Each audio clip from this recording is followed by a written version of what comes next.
xăm lên chiều núi mỗi tê khá biang nô tê khá khi rèn cần nua mà xin thấy chẳng sẽ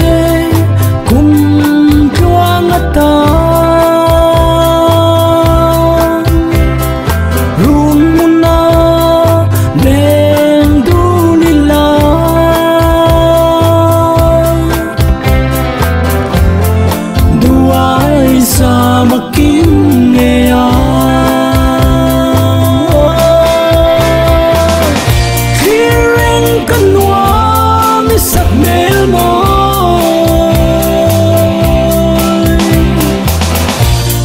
xăm lên chiều núi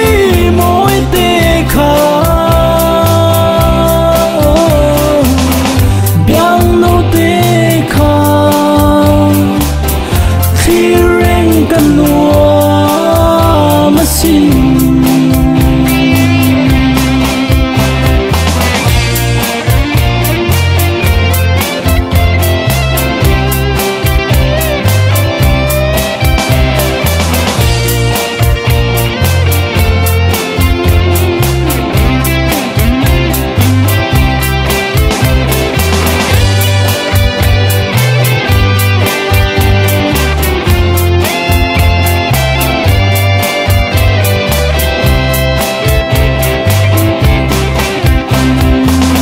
chẳng sẽ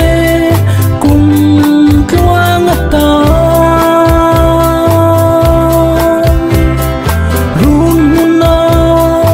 lên du ni la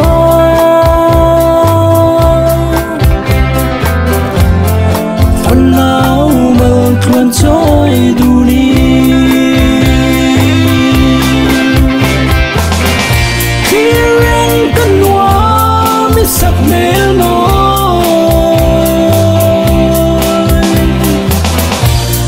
xăm lên chiều núi mỗi tê khá biang nô tê khá khi rèn cần nua mà xin khi rèn cần nua mới sắc mê